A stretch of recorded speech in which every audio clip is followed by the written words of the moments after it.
All right. I know people are still in the middle of conversations, and so sorry to cut things off, but there will definitely be a lot more time for socializing and networking.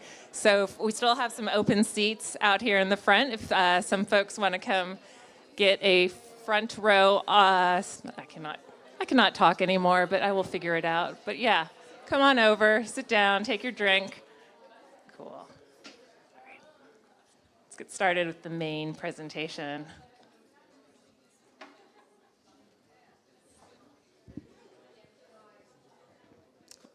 Thanks. All right. Hey, so I haven't even introduced myself, and I've just been bossing all of you around, which I apologize for. Super happy to see a whole bunch of new faces here. I'm Lisa Kleinman. I run our product design team here at Make, and we're super excited to be hosting our second UX meetup this year. We had our first one back in April, and one of the things we heard back in April was like, that was a great meetup. We loved the UX talks that you had, but you actually didn't talk about Make that much. And so this meetup is in response to the feedback we received. And one of the things we do at Make, if you don't know our product, is we help people automate things, which, when I first learned about automation a couple years ago when I was joining Make, I was like, okay, if this, then that statements. Meh, I don't know. This company seems kind of interesting, so I'll stick around a little bit more. I'll keep interviewing. And then, I sort of didn't have any expectations of what automation was, except I thought, oh, maybe this is this thing that like takes jobs away from people, and ooh, I don't like it. This is not feeling right. But what I quickly came to learn is that automation, when you're in control, is really this second brain, this amazing help, so that all of us can think about the way we do UX work and have more space for creativity and more time. And this is really what Míša and Eva from my team are going to be talking about tonight, and this is the power of Make. All right. So I will continue to get us kicked off. We have a couple logistics I want to run us through because we have some great swag to give away tonight and also some interactive elements to get everyone talking even more. So overall, we will start the presentation in about 10 minutes. We're just going to have one main presentation tonight from Míša and Eva called Cracking the Code. And that will be followed by Q&A. You will see the Q&A on the big screen here. So you will see a QR code in a minute with a Slido link. One of the things we like to do, of course, is have upvoted questions. So submit your questions as you are listening to the talk. And by the way, we also have a live stream going. So for those of you who are online, please also submit your questions from the online group as well. And then following the Q&A, we will have an interactive game that I will introduce later. We will end the live stream at that point. So around 7:40, 7:45, the live stream will cut off. So I just want to give the people online a chance to understand the timing. And then more food, more talks, more drinks. All right. And definitely, I encourage all of my team, these faces you see here, to not only talk with each other, which they have already been doing, but to talk with all of you. And I want you guys to know how we work at Make, how we do design, and get to know all of us. So these are some of the faces you will meet tonight. And of course, you can generally recognize us from our awesome Make t-shirts. And this is a branding visual of our product, and you're going to see more of that shortly. All right. One more thing, we are doing a little bit of hiring right now, not as much as I would like. I know I had some questions already around design positions. We're mainly hiring for a UX researcher right now, but if you check out the Make Careers website, we have a lot of other great positions open. So please go to our careers website. And Teresa from our talent acquisition team is the mastermind who can tell you lots about all of our open roles, and of course, for the researcher role as well, you can talk to Míša and myself. All right, so just gonna give a pause for a few seconds here for people to scan the QR code. One of the reasons you will want to scan the QR code is the prize we are giving away, I'll share it in a second, is a ticket to a conference in Prague in 2 weeks. So The two conferences that are coming up are DigiCon and FrontCon. And some of you might be thinking, well, I'm not a front-end developer, or I don't know, DigiCon or DigiFest, excuse me. I've never heard of that conference. I would actually say if you don't know of a conference and it doesn't seem UX focused, you should actually consider going, because in my opinion, you always learn a ton more when you step out of the field you know. I don't know if anyone's ever had this experience where you go to a UX conference and you think it's like, oh, I'm gonna learn something new about UX, and you kind of don't because you already know everything already. So go to a different conference and it's gonna be super eye-opening. All right, so these are the two conferences. So the most upvoted question, we'll get to choose a ticket for one of these two conferences, and we also have a great swag bag if the conference is not your thing. Ugh, so much stuff. Okay, so now, without further ado, I think we're really ready for the highlight of tonight, which is going to be the presentation from Míša and Eva. They are my wonderful team members, along with the rest of our team, who have really put a lot of thought into how we can do UX better. And they're going to share their story of the way they do UX better using Make. And so I'd like to invite them over to come share their presentation.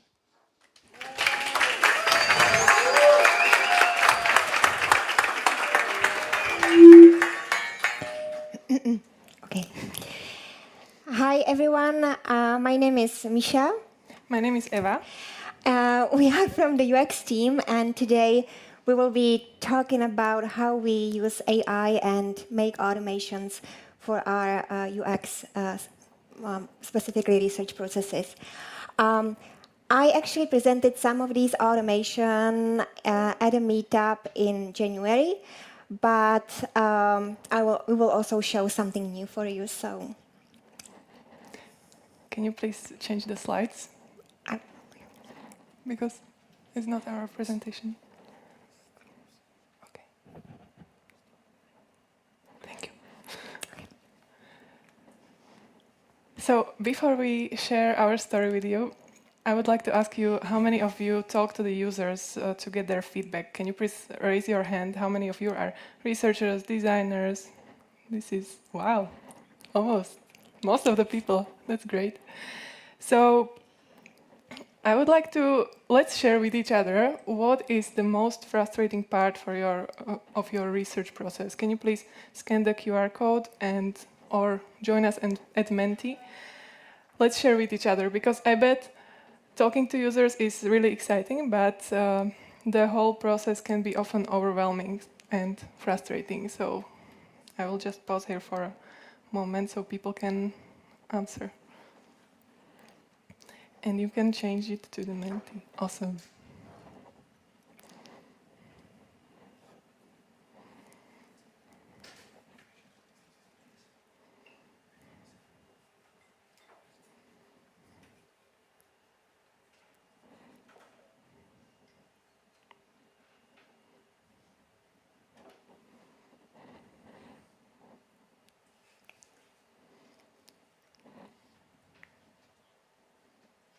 Okay, we have 27 responses. Yeah, there's a lot of recruiting, I can see that. Analysis, it's overwhelming, yeah. Transcripts. Thank you for sharing. Yeah, so we did face some of these challenges as well. And today we would like to share with you how we did overcome some of them. And so, let me give you more context at first. So, who we are. Míša, she is a senior UX researcher at Make, and I am a product designer. We are not technical people. We don't know how to code. And Míša, she is the only researcher in the company, and she is doing everything. She's doing the research ops, she is talking to users, she is covering many teams and departments. And also, you know, she is getting many research requests from those teams and departments, so it's kind of difficult to track all those requests. And myself, I am a full-time designer, so that's my main responsibility, but I decided to help with the research because there was just no one else to do that. There was not enough people, at that moment, we didn't have a budget to hire another researcher. Right now we do, so if you are interested, let's talk afterwards. And so we often were really frustrated and stressed out, and we ended up with having no time. So we were thinking how we could use Make to address some of these problems. And for those of you who don't know Make is a no-code automation platform that lets you build as you were developers without the need to know how to code. And so you can connect apps that normally do not communicate with each other with Make and transfer data between them. And so you can also visualize the whole flow, monitor it real time, and so on. And so the goal is really to connect the tools that you use in your daily process and automate the manual tasks. Yeah, okay, so as the UX professionals, we all know how important it is to step in the shoes of our users so we understand how they think about the things. And Eva and I, we actually try to adopt the same approach when we are trying to adapt and learn new technologies in our day-to-day work processes, day-to-day work. And so based on our experience so far, we believe that new technologies will not replace UX professionals. But we also see that they are opening new possibilities to our discipline, and for sure, they are redefining our roles and our skill set. This is what they do. And so for Eva and me, as non-technical people, cracking the code is not as much about learning coding. We're not learning coding, but we are learning how to work with these new technologies in a right way. Okay. And so in the upcoming 25 minutes or so, we want to inspire you and share with you where technology saves our time. So me, as a UX researcher, Eva, as a UX designer, can focus on what we love about our roles. Okay. So this is the part of the research process that we are going to focus on today. You can see that many of the steps in the diagram are already automated by Make. And in those last two steps, we are also exploring how to use AI so it can help us with them. And we do it all with the common tools. So there might be some tools already in the market that do it somehow similarly. But we were trying to, with those budget constraints that I mentioned at the beginning, we were trying to find our workarounds with the tools that are available to most of the people. Okay, so where we started. So when I joined Make, it was 2 years ago, almost 2 years ago, I started to do research right away. And people started to see the value quite fast early on. And so after some time, research became very popular at Make, and many PMs and other stakeholders from different departments asked me to run studies for them.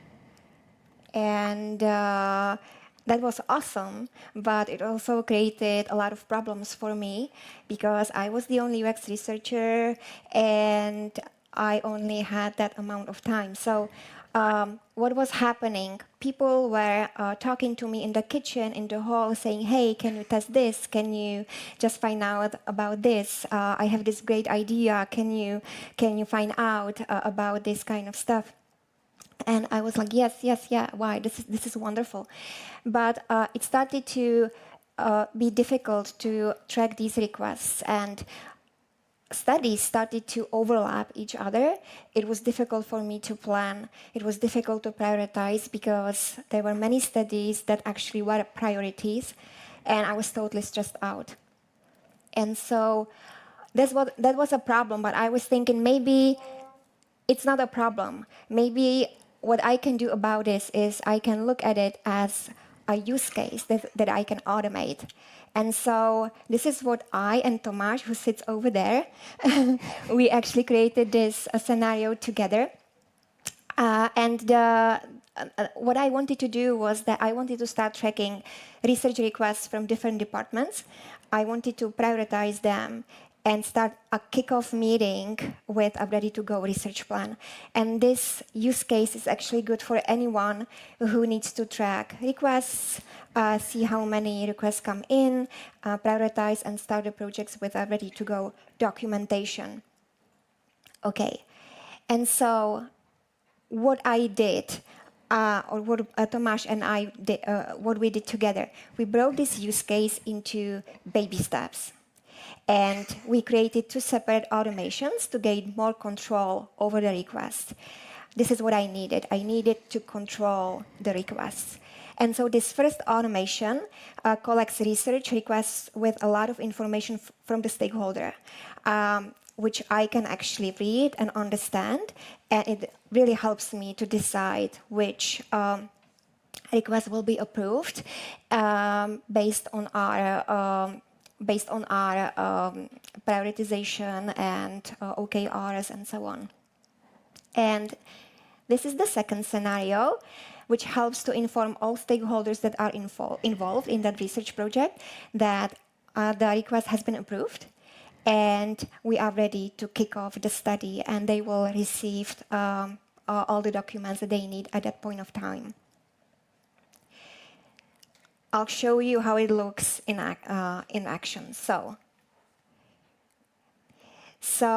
a stakeholder creates a request from our Confluence page via Google Form, where he or she puts unnecessary information that I need to know. So who is the stakeholder, which team or department he's from, what type of study he needs to do. And what this automation helps me with is when the form is submitted, the data transfers to a spreadsheet. So this is a part of Google Forms. But then it's copied to a research plan template. Wait for it. Now. Okay.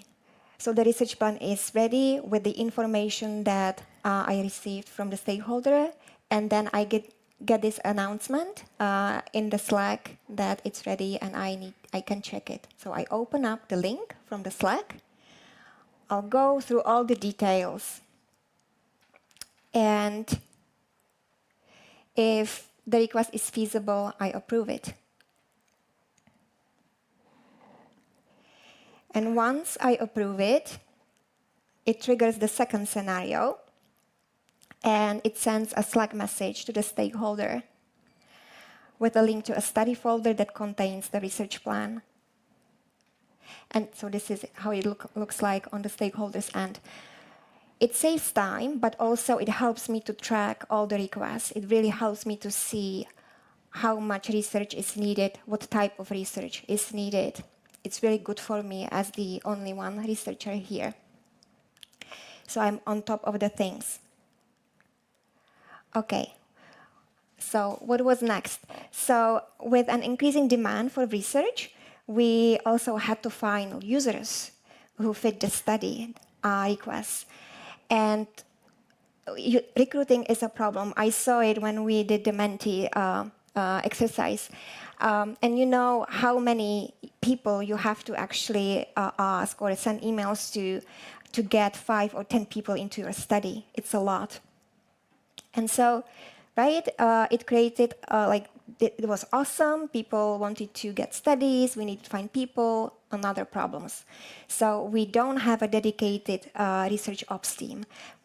Me and Eva, we do it by ourselves. Sometimes the marketing team helps us, but it's not on regular basis. Most of the time we do it by ourselves.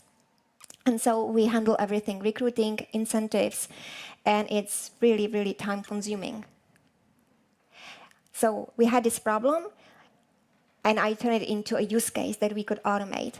So what I needed to do was saving time. That was actually what I wanted to get out of it.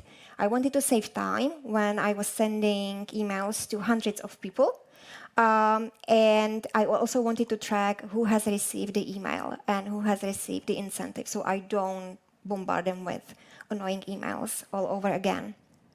And this scenario is really good for anyone who needs to send hundreds of emails to different groups of people or different groups, so on, and you don't have a dedicated team to do it for you or a dedicated or specific tool. And it's powerful because it's very simple. And what it uses, it's just Google Sheets and a Gmail. And this is what is happening. So typically I generate a list of participants that are suitable for the study, and I decide who I want to contact. And so then I run the scenario, and it goes. And this is what you can see is happening. So anyone I wanted to contact is receiving the email, so I can track it. And when I run the automation, only those users who wanted to who I wanted to contact receive this email, and this email is actually customized. So how I did it. So this is really awesome about Make, and because the simple automation not only automatically sends emails only to people that I want to get the email, but the email module is able to dynamically add values from the spreadsheet to that email, such as name and the plan and incentive and the date and so on. So I'm creating like that crafted emails, and that saves me hours of time. Okay, so when it comes to automation, the first lesson that Eva and I learned was to break down our goals or processes that we want to automate into baby steps. And so this can be quite challenging for us UX people, because what we are trained in is actually storytelling, right?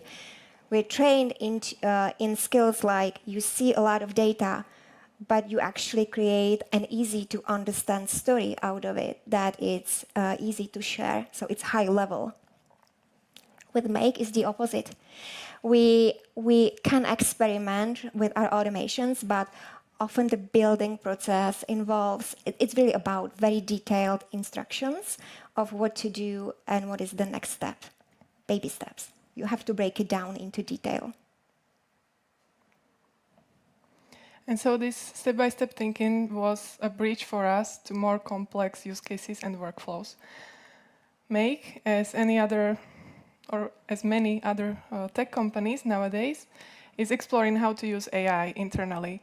We are, as teams, we are very much encouraged to try out to use AI in our day-to-day jobs.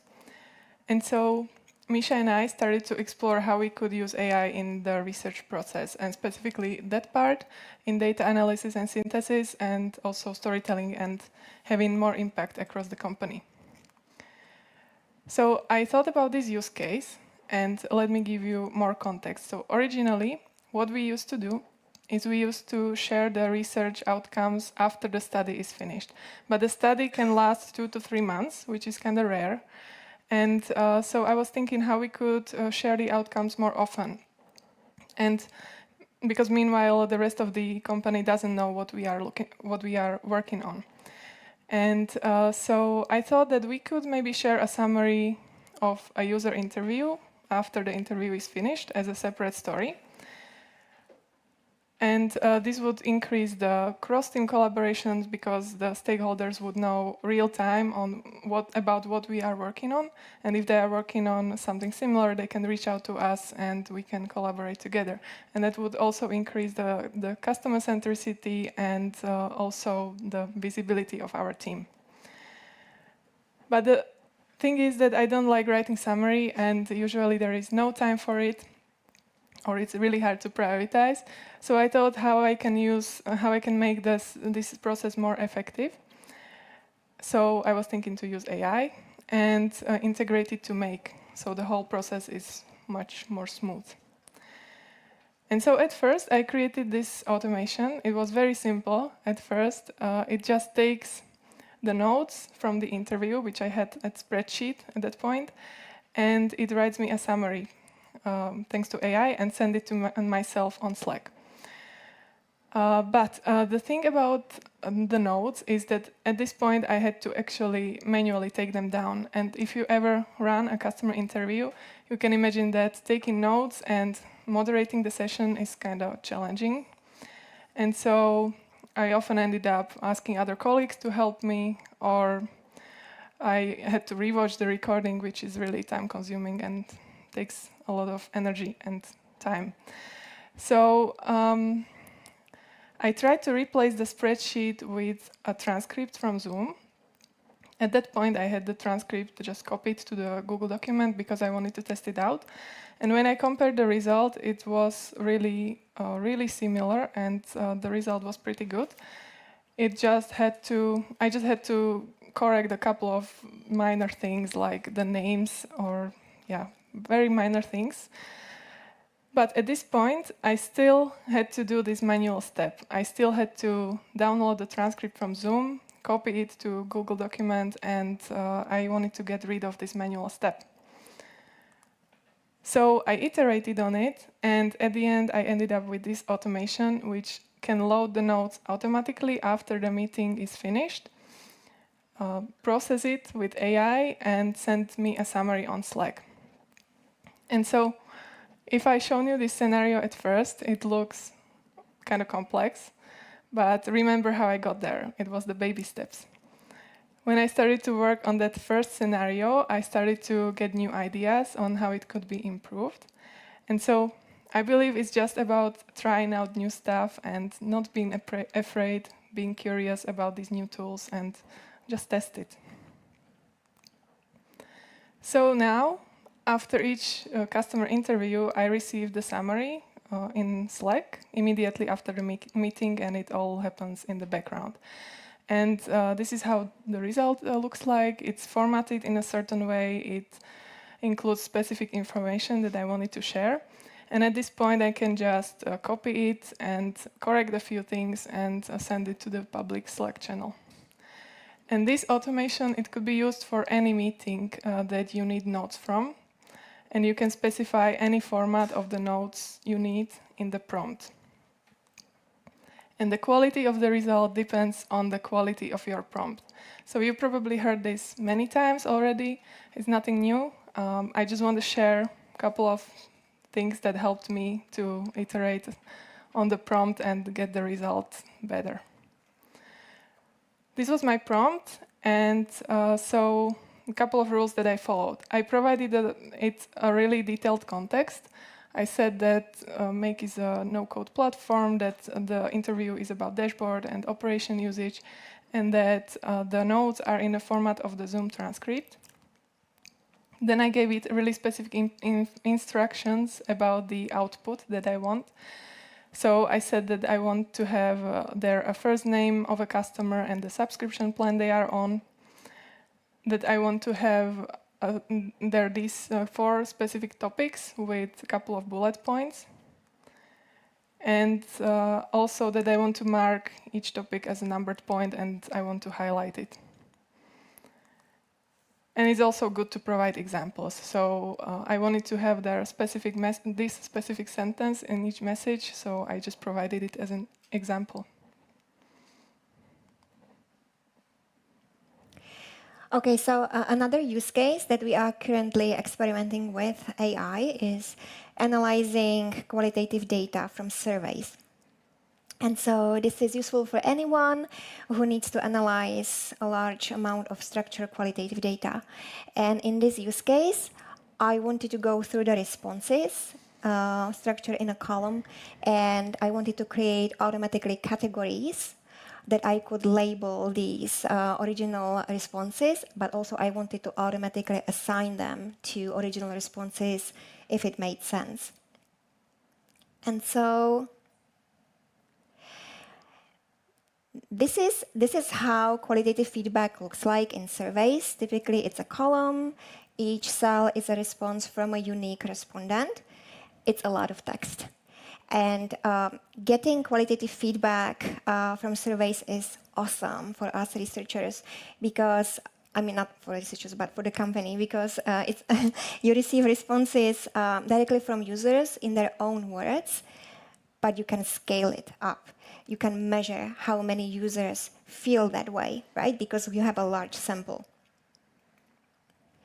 What you need to do, so you typically read every response and you try to find common themes that users describe, and then you try to assign a category, a label that makes sense to it. So for example, the first cell on the left, quick and easy integrations with a huge number of SaaS partners and so on, you can label it as easy to use because you will find probably a similar response that talks about easy to use somewhere else as well. And this allows you to count how frequent is the theme, and you can measure it statistically. What's not awesome about this coding process is that it's very manual, at least it was for me, and it's very time-consuming. So I was thinking, I will create an automation which will create these codes, categories automatically, and will also assign them automatically to the original data, and it will be smart enough to understand where it makes sense. And my idea was very simple. I was thinking I will find a question in the spreadsheet with the answers. I will tell AI that what I want to do with it, so create categories and assign them into the column next to the original response. So I will get a second column with the labels.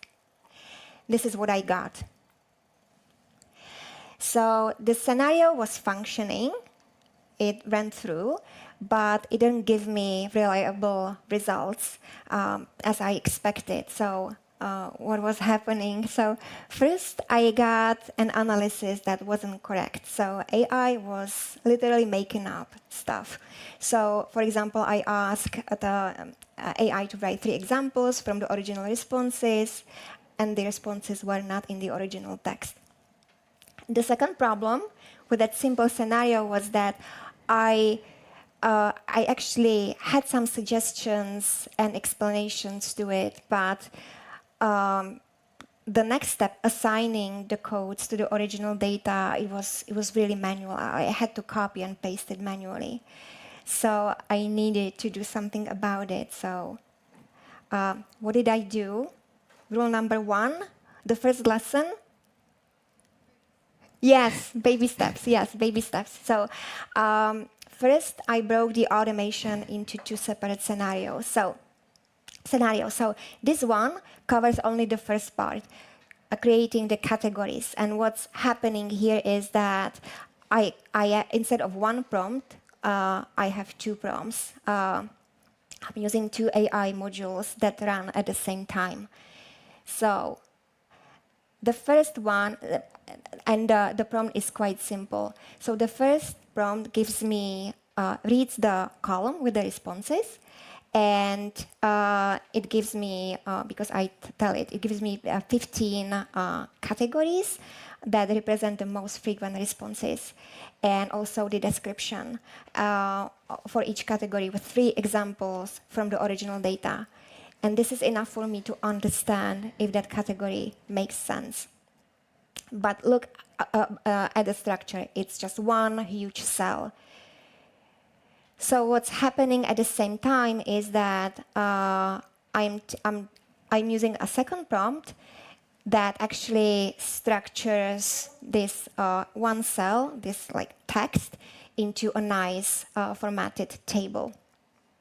And so for me, it's actually easy to go there, and just because I know what this category means, because AI explained it to me, how it actually created it, with a couple of examples as well, and with the definition, I just check which makes sense, and then I run the second scenario. So once I approve the categories that I am satisfied with, this is what's happening. It codes, it assigns the category by itself. Yes.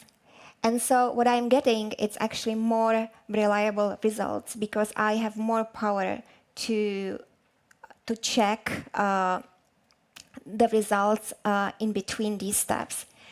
And so this is an example. Look, so this is what I got. So this is what's coded automatically. So for example, category 2 integrations, purple arrow goes to quick and easy integrations with a huge number of SaaS partners. It coded it as integration. You can see on the first row that there is a response that says looks are good. This scenario couldn't find a category that would actually make sense to be assigned, so it tells me no label can be assigned to be given to the given text. For me, it's a sign that actually it thinks about it. Okay, so Eva said the quality of the result depends on the quality of the prompt. So I want to show you what I did wrong. So this is my first prompt that gave me wrong results. And my mistake was that I put too much into it without too many tasks. I was not giving enough context. I wasn't providing relevant contextual data. And so AI is actually trained to be a pleaser. It always wants to give a response. So it made up responses. This is a better approach. So I iterated on it, and I broke it down into 2 prompts. And so the first one is for creating the categories, very simple. And the second one is for assigning the categories that I approved. I have more control about it. Second lesson that Eva and I learned. So AI is a fast learner, but not a pro yet. You are the pros because you know the data best. You talk to the customers, you know the context, you know how they feel. You have so much contextual data that AI doesn't have. This is your superpower. So we are treating AI as an intern that's eager to give us a response, but often doesn't have enough context and experience, and it can result into unreliable data, and that can be tricky when you share it with the stakeholders. You have to train yourselves in prompting. This is very important. Review and iterate each step. Know your data. It can really speed up the analysis, but you have to be in charge because the output is only good as your prompt.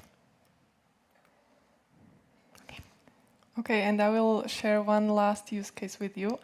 I was working on this project. I wanted to create user personas for a specific segment of our users, our Make users. And so I got 10 interviews with some stakeholders. I got notes from these interviews, and I wanted to try how AI will tackle such a complex task, such an analysis, just because I was curious and I wanted to try if it can help me with this. And so what I did was that I got 2 automations for that. This is the first one.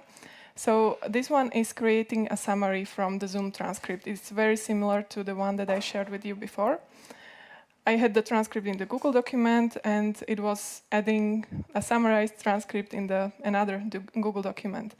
And this automation worked pretty well. At least the summaries were good as notes for myself. And then when I was done with the interviews, I had another scenario which took all the summarized notes from all the interviews that I had, asked AI to create user personas for me, and then send me the result on Slack. But I got a lot of hallucinating, it was mentioning things that were never mentioned in the interview, and at some point the result looked like just some random data from the internet. So it was making things up. And also, it never looked at the data from the high-level point of view. For example, it never mentioned that the personas are different for different business sizes, and that was one of the key insights that I discovered. So even when I specified this in the prompt, it never got it right. And at this point, it was just easier for me to do the analysis by myself. So I think it missed the broader context because I gave it data from the interviews, but it doesn't know the product that well as we do. It doesn't know the company terminology, etc. So it missed a lot of context, and the result just wasn't that high quality. There were some parts which were fine, but at this point it was really easier for me to do it by myself. So what I want to say is that from my experience, AI is not able to do or help me as a researcher with such complex strategic tasks yet. I believe it's good to test it, but be aware where it makes sense. And it's a tool that can boost our impact, but it still needs to be validated by humans. So to wrap it up, as UX professionals, we cannot escape technology. We use it for our day-to-day job, and we also contribute in building the digital tools. And we have two choices. We can either be scared, or we can embrace it. I believe we need to be aware of its potential, but also the limitations. And the best way to do it is to be curious about it, to try things out, learn, iterate, play with it. So for Míša and myself, as non-technical people, cracking the code was not about learning how to code, but learning how to work with these new technologies. We believe they will not replace us as UX professionals. I think they are opening new possibilities, but for sure they will redefine our roles and our skill set. And for Míša and I, it means that right now, thanks to these new technologies, we have more time for the fun and creative part of our jobs, and we can focus on the things that we love. So that's it. Thank you. You can try it yourself. This is a link to a Notion page where you can download some of the automations that we shared with you. You can then import them to Make and configure a couple of things, and you can try it out. Yeah. So let us know if you do it. We are really curious to hear how it went for you. Thank you. Thank you.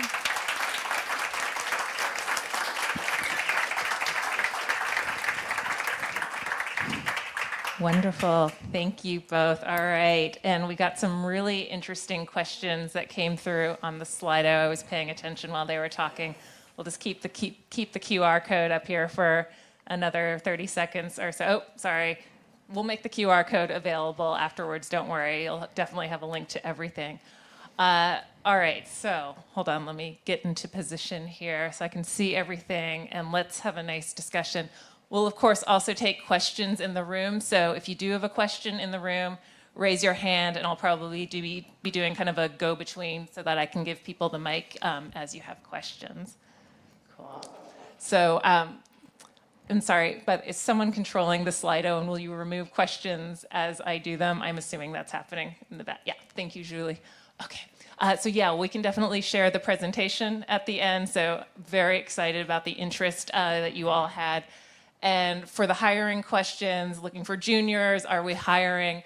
We're only hiring right now in UX for a researcher, but if you go to our Make Careers website, we do have more positions open.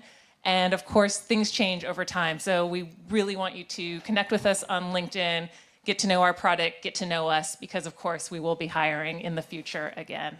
All right, now let's get to the good stuff. All right.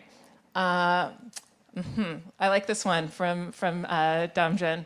What % of your time do you spend on automating UX work? And what's kind of the balance? Do you track the progress of how much time you spend automating and maybe kind of what the value is that's returned? Basically, how do you measure whether it's worth it to automate something? Should I be honest, Patrick? Okay.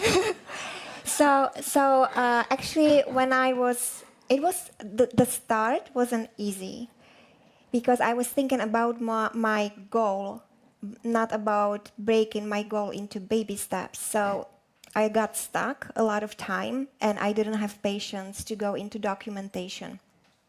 But I knew what I wanted to automate. It really came out from a necessity to save time. So I have my use case in my head.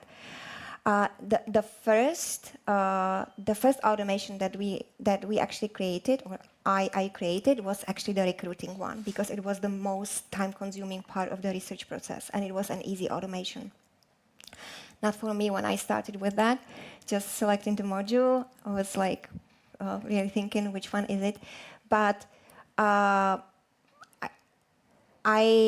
compared to how much time I spent on it, it was in terms of hours to figure it out.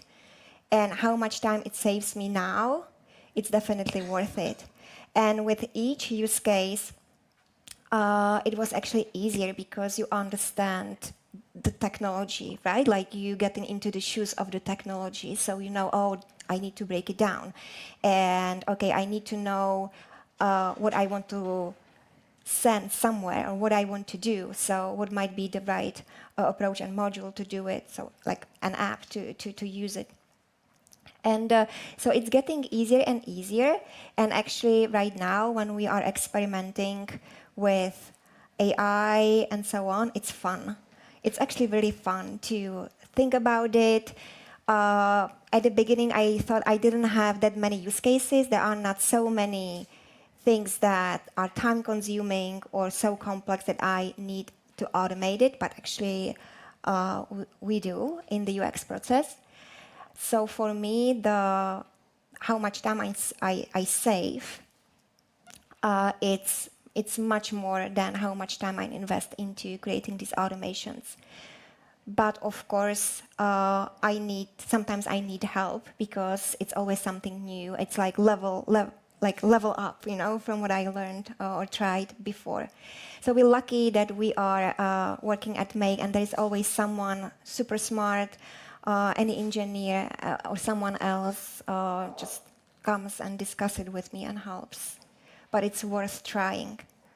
Yeah, and it's worth trying with simple stuff and starting with simple stuff.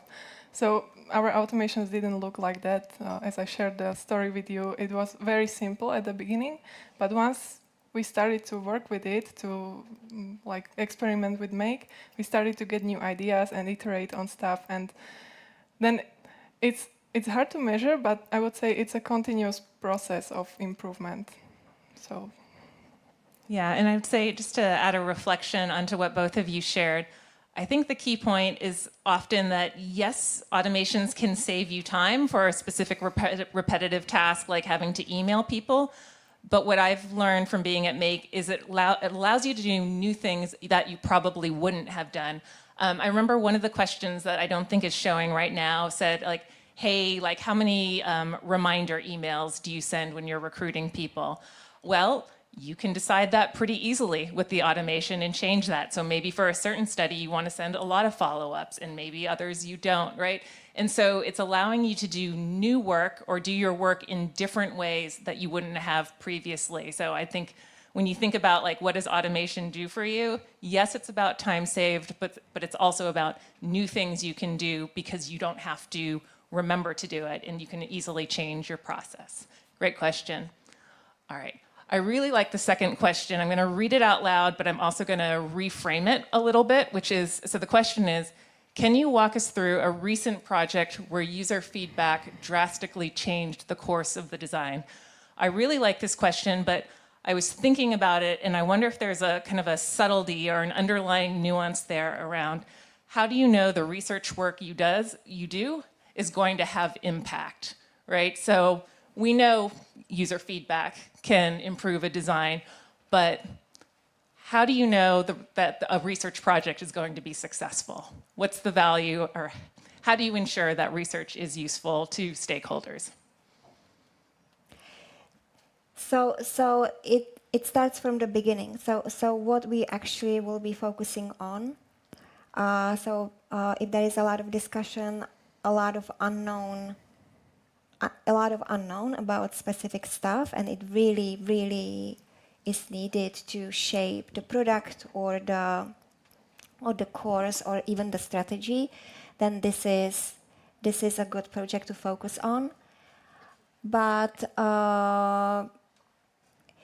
when you share it and the stakeholders start to talk about it, and actually they start to use the data and the feedback and the insights in the strategy, or it actually translates into the product, then you see that actually it brings the value. Because it's not about the study, it's that the user has been heard, and it's reflected in the product and the needs, basically. Yeah, I really like that. So, Míša, what I heard out of what you're saying is It's not always this kind of one-to-one, oh, we got this one specific insight, or 30 users said this particular thing, okay, so we're gonna make this specific design change. Sure, that can happen, but I think the key point here, it's about the cultural mindset within the group of stakeholders you're working with, and are they deeply understanding how users feel, how users think, what their key problems are. And it's everyone having that mindset, which is going to drastically change the product. It's not that one study is going to change the world. It's literally about changing people through having them empathize with what users care about. That's how I see it anyway. Love that question, though. That was a good one. Okay. What is the response of stakeholders to the automated process for UXR? So I don't know if this is intended around people within our company, within Make, because of course at Make we love to use our own product, so it's really just encouraged overall across the company, and we have whole Slack channels with contests every month over who has the most interesting automation. So maybe I will also reframe this one and say, I guess, has a user or a customer ever complained that one of your processes feels too automated, or that they don't feel like they're talking to a human when you're recruiting them? Is there anything where we need to think about how customers are going to react to, I'll say, being part of our automation flow? I think when it comes to recruiting, the user doesn't know that it comes from Make Automation or it's some other specific recruiting tool. He gets the email. But for me, it's a game changer because I don't have to bother the marketing team. They are not always available. I can be really flexible and fast. So this is it. And the response of the stakeholders to the automated process for UXR, you mean if they collaborate with me on the creation, or how did you mean it? Yeah. Sorry. No, that's okay. Sorry that it wasn't clear from the get-go. What I meant was that you said before, right, someone to stop you on the corridor, they would send you a Slack message. Now you've created a system for them where they fill out the form, they get a Slack message as a response. So I'm just curious, like, what was their response to this kind of new way of working in general?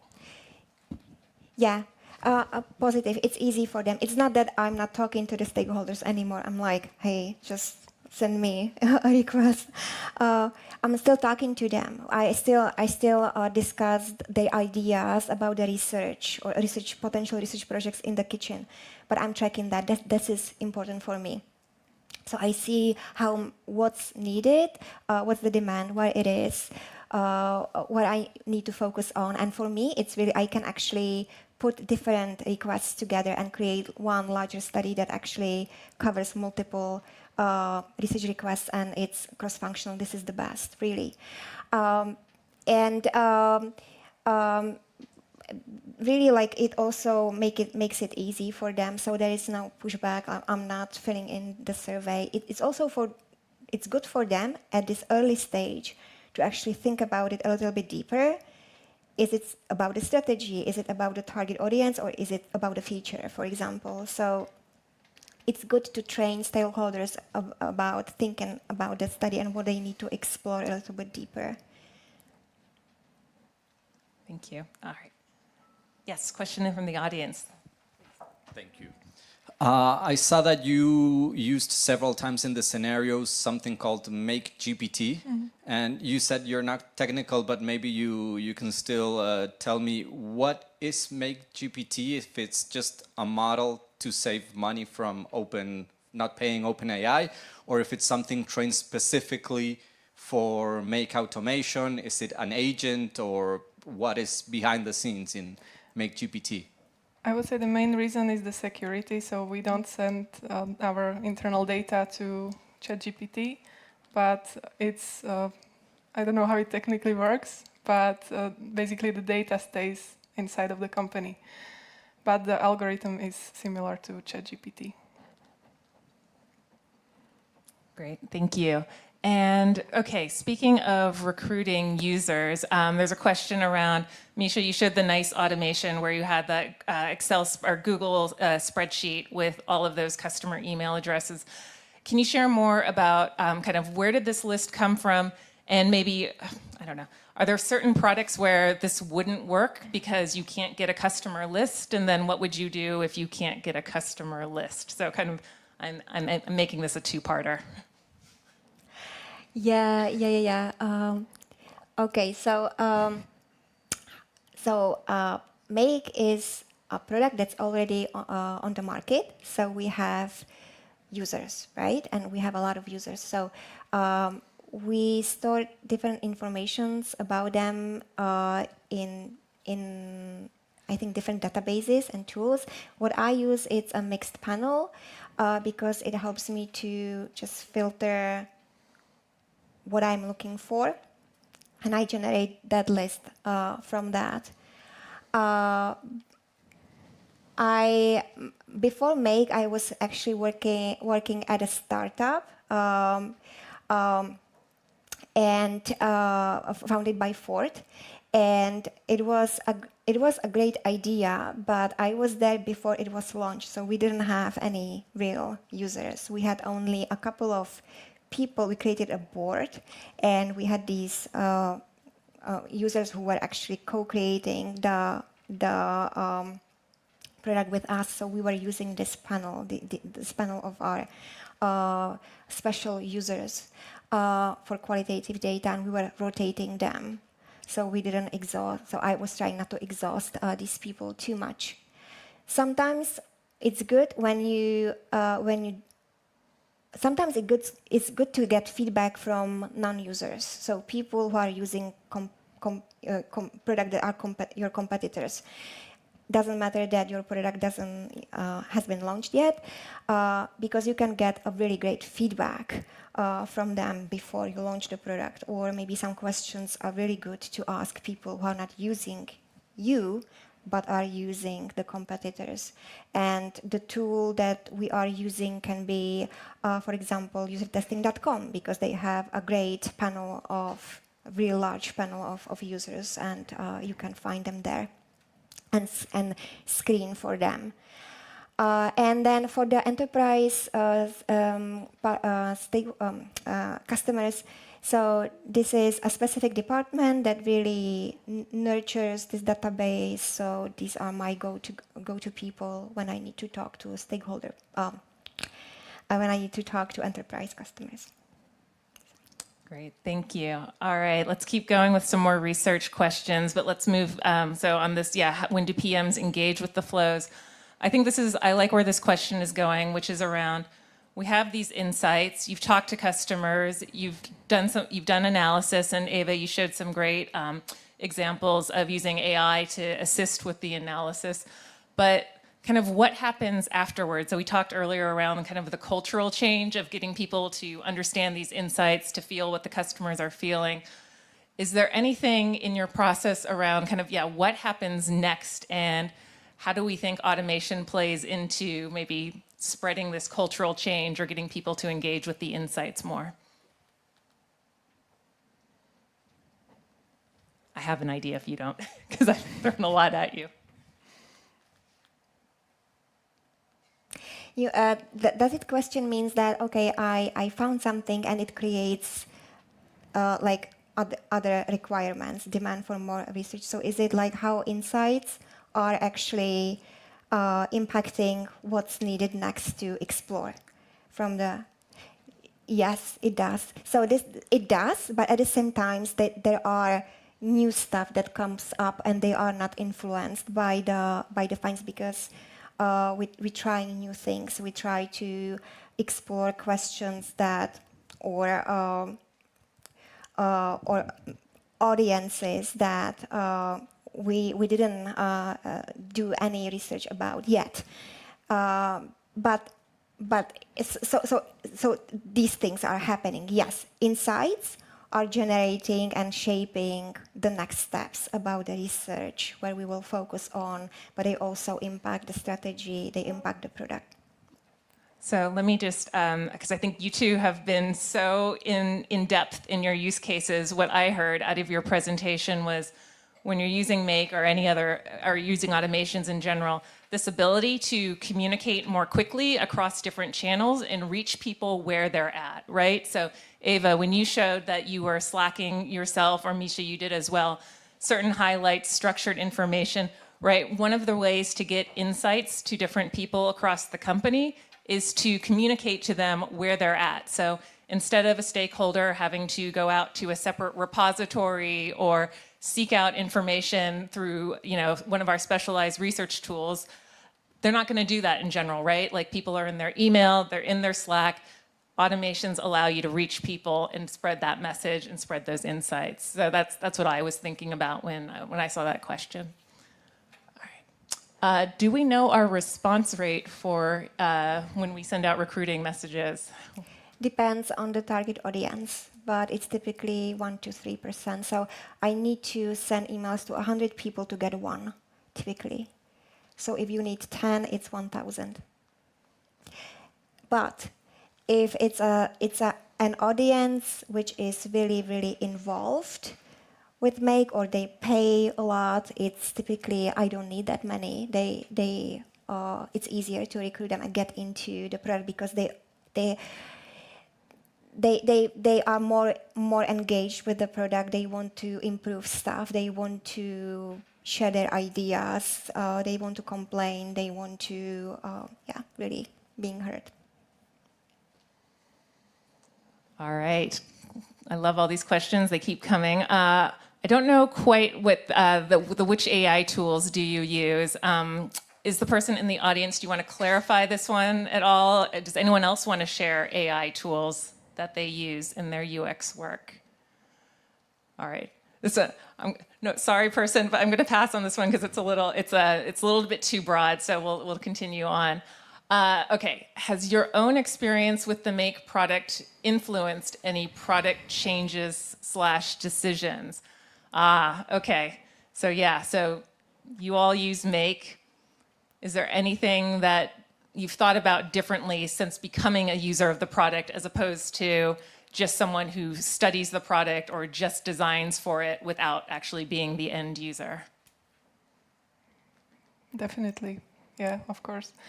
I remember when I joined that I was doing this heuristic analysis, or like walkthrough from the point of view of a customer, and there was many things that I identified that are problematic as from the UX perspective. And so when we start to try to use Make and try to build something inside, it helps us to think from the point of view of a user. So definitely it shapes and influences the product changes. But I don't have a specific experience example right now. Do you? I remember one specific thing. So fresh eyes, and so you have the ability to use templates in Make. So it's like predefined scenarios that might be something that you can start with. And I expected they will behave in a totally different way that they actually behave by that time. So I really thought that it will be easy to set it up. I can really be flexible with them. It wasn't that case by the time, but I remember that we actually hopped on this. And it wasn't just because of me, but it was actually on the roadmap. But we did research about it, and wonderful designer Hedy, she really put a lot of thought into it, and the experience has changed. It really influenced the product. But I think we also like these little things. We talk about it, right? Like micro changes. We discussed it a lot. Yeah, I always feel that whenever I start using Make, I'm suddenly like, oh, I can't believe we have it like this, or oh my God, how come we didn't notice that this feature is working in this way? So yeah, I think if you're ever working on a product where you actually have the ability to use it, it makes sense for you. Yes, of course, like it's going to make a world of difference in how you design and how you understand the customer perspective. All right. Yes, as you already saw, we shared the QR code so that all the great use cases Míša and Eva shared are available to you on the Notion page, and we'll make sure that that link gets, that QR code gets sent out again. All right, I'm going to connect two questions, which is, this top one around specific tools and the unmoderated usability testing, because I think people are interested in understanding kind of, what is our tool set for doing research? Is it enough just to do Gmail, Google Sheets, and pulling a customer list on Mixpanel? Is that the set plus Make, or are there other tools you would recommend?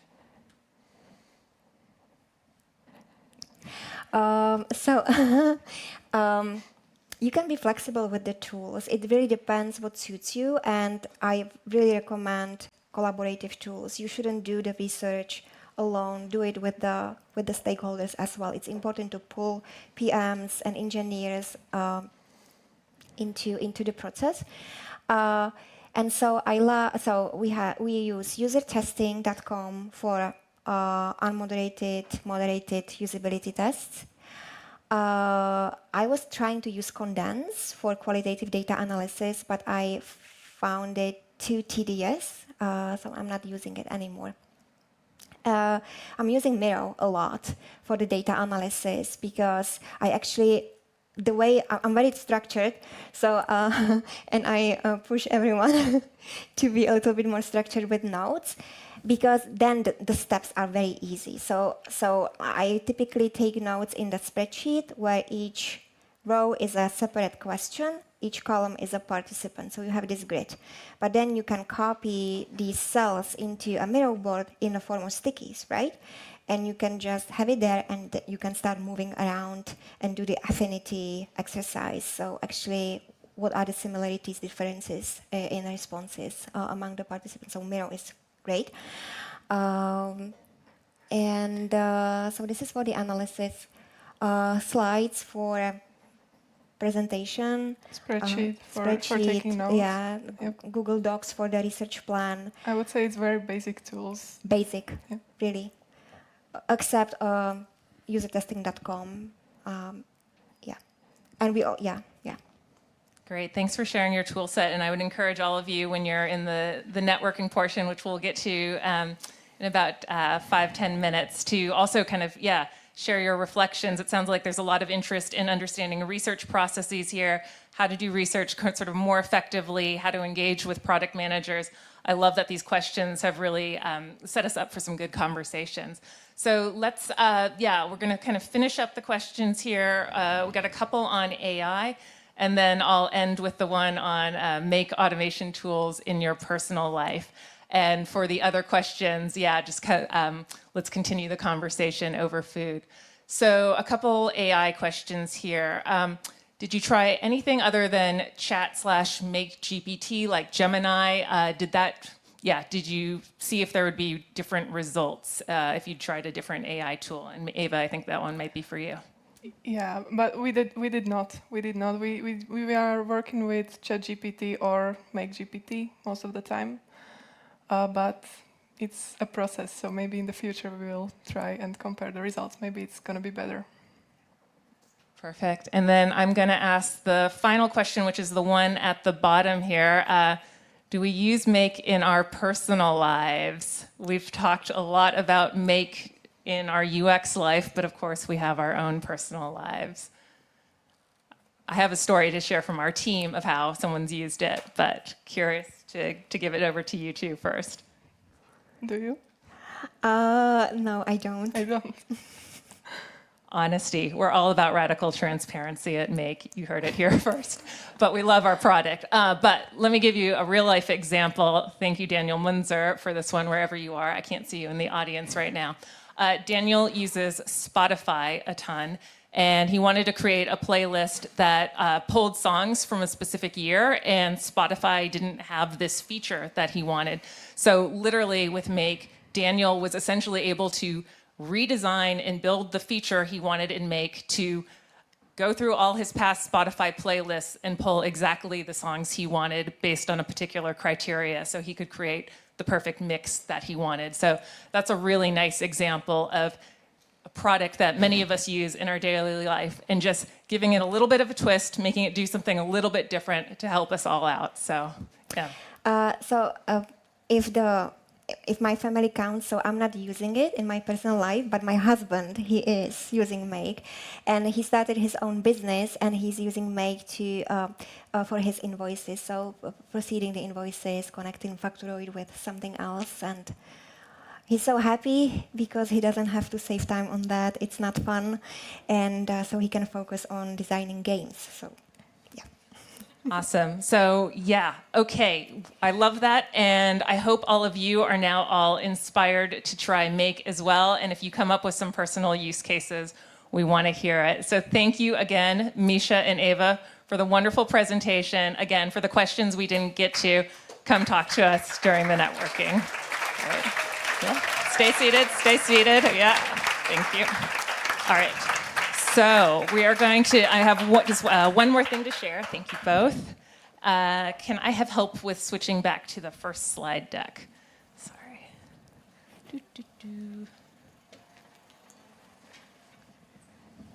Oh, yeah. Food is coming. Just bear with me for 2 more minutes. Thank you. Let's see. It was the Google Slides one. Yeah. Oh, okay.